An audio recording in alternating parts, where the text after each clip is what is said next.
I'm certainly not here to impress you. I'm not here to tell you what you want to hear. My primary role in the mission that I have is to hold up a mirror to remind you how great you are. Anyone resonating here?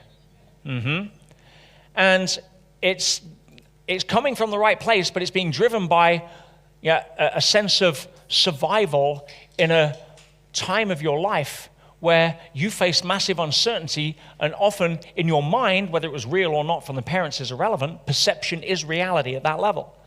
You felt that you were facing physical abuse or danger or anything that could traumatize you. How many people grew up where their parents were pretty disorganized? You didn't know what was happening. You didn't know there was only going to be food in the fridge at one point. It was like you had to figure it out yourself. Okay? A lot of the time on those scenarios, you become highly organized. For you, everything has to be in place because the thought of it not being in place triggers previous emotional patterns that say, whoa, no. I need to take charge. Right? Have you thought about this? Have you packed that? Have you got plan B and C? Is everything in place? You become the overprotective mother hen trying to take care of freaking everything, because if one thing's missing unconsciously, it means that, boom, that the whole thing could go to hell. All right, you follow? How many people here grew up with other siblings, and if you didn't get your oar in first, you went hungry? Okay. A lot of people there start to develop strategies of like knowing how to push people out of the way to get what they want, because if they don't, it's like a litter of puppies. You put down a bowl of food and you're going to find out who's got the character. Right? So, a lot of the time, and those people, the language that they use seems very abrupt or direct to people that grew up conflict averse. It's not. It's just that if you don't ask, you don't get. In our household, if you didn't actually get to the table on time and manage to grab your food, you went hungry. So for them, it's normal. That's how I operate. And if you go talk like that to somebody who grew up conflict averse, they need therapy after that. And the person that's just doing what's normal for them doesn't get it. It's like, I only said there's a problem here. We need to fix it. There's a problem. Oh my God. No, he's shouting at me. No, they're shouting because they need to get your attention, because to them, if that problem's not solved, there's an issue. And we talk about it. You see the different models. And we grow up with that level of adaptation. Now, most of those can be formed during significant emotional events, especially in childhood. And a lot at school. When we first go to school, there's a lot of social pressure, there's a lot of social expectation, there's a lot of uncertainty. We go from the secure area of the family unit into this variable cauldron of God knows what. And so here's a couple of scenarios. See if you relate. So you're sitting in class and the teacher says, okay, I've got a question for you. Guys, it's geography. It's a great example I learned from George Zalaki. He said, where is Egypt? And Johnny's excited and he waves his hand in the air, etc. He's gone, yes, Johnny, where's Egypt? He's gone, it's on page 52. And she's like, oh, freaking wise guy. All right? Wrong answer. Don't be so damn stupid. Stop wasting the class's time. Now, in that scenario, little Johnny is experiencing a huge range of negative emotions. Would you agree? Embarrassment, ridicule, not good enough, unloved, stupid. See, they all come together. Now, the internal reaction to that, especially at that age, where you're craving love, approval, peer group support, everything else, acceptance, validation, and that's just been yanked away violently, you immediately look to restore the vacuum. Now, there's different strategies. If, for example, the entire class laughed at him, if he thinks that they laughed at me, and that builds up, and he, in his anger, frustration, all this emotion, doesn't know what to do with it, he shouts, shut up! And some of the classmates, whoa, back down. He suddenly links, unconsciously or otherwise, anger to the restoration of his significance. You follow? Oh, so if somebody tries to take away my significance, doesn't like me, if I get angry, it comes back. And Mr. Angry is now born. And 30 years later, his poor partner that's been suffering for 20 years of marriage, whatever, is making excuses for him all the time. Oh, he's just got a temper. It's just who he is. No, it isn't. It's a childhood pattern he's never grown out of because of one incident where he mistakenly thought that by being angry, he could get his control back. Anyone ever lived with anyone like that? Not fun. If he felt the class laughed with him, not at him, and he suddenly, instead of got massive insignificance from the teacher, but got that restoration from the class, what happens? He links being a comedian, being an entertainer, being a wise guy, to being safe. At which point now, he becomes the class clown. He's telling the jokes. We've heard them all before. He tells them at every barbecue. We've all heard it. It's just who he is. Everyone else is bored out of their mind, but to him, it's a survival strategy to try to be the life and soul of the party, because if I'm doing that, guess what? Childhood pattern. Let's just say that that person didn't decide to become a comedian or Mr. Angry, but instead was fuming inside or like, boiling my seat, something. That was emotionally painful. I never ever want to feel that again, that I got the wrong answer.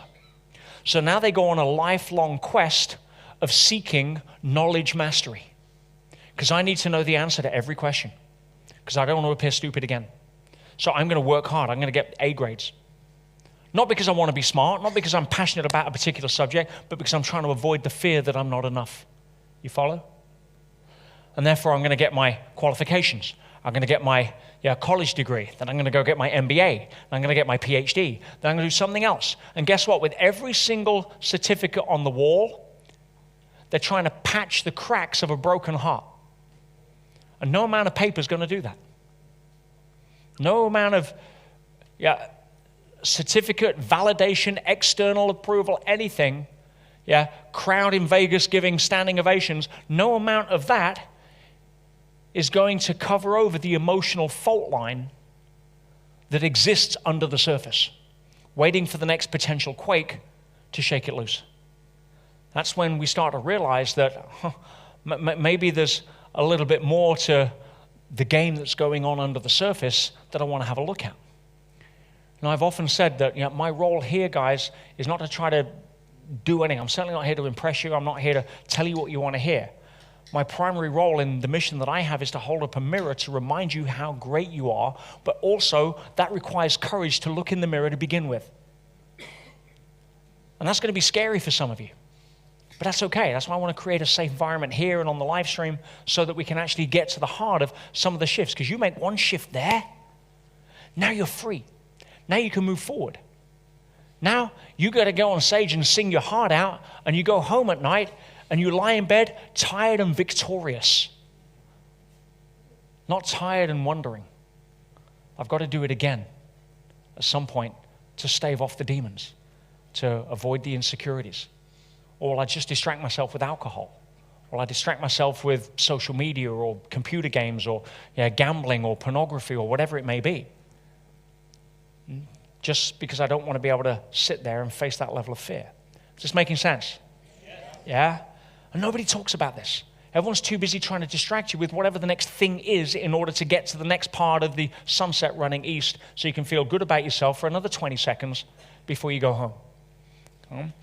But that's what this exercise is good for, because it shows us, it starts asking questions.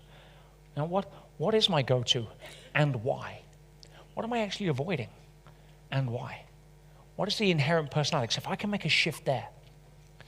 See, what this day is about a lot of the time, guys, is, example I give, my MF students will know this, difference between what I call the knee and the shoulder when it comes to treating the pain of your life. If you take a traditional allopathic doctor, and I've got a pain in my knee, bothering me, and you go, the doctor will look at the knee. Why is the doctor looking at the knee? Because you tell him that's where the pain is. And it's obvious. I'm a doctor. I want to try and fix the pain. You're coming in. What's the symptoms? My knee hurts. Let's have a look at it. It seems obvious. So you look and you see the knee's inflamed. You're right. No wonder it's hurting. So what do I do, doc? Simple. Right? You take these anti-inflammatories. I'll give you some painkillers until the inflammation's gone, and you just rest it up. Oh, good, great. Yeah?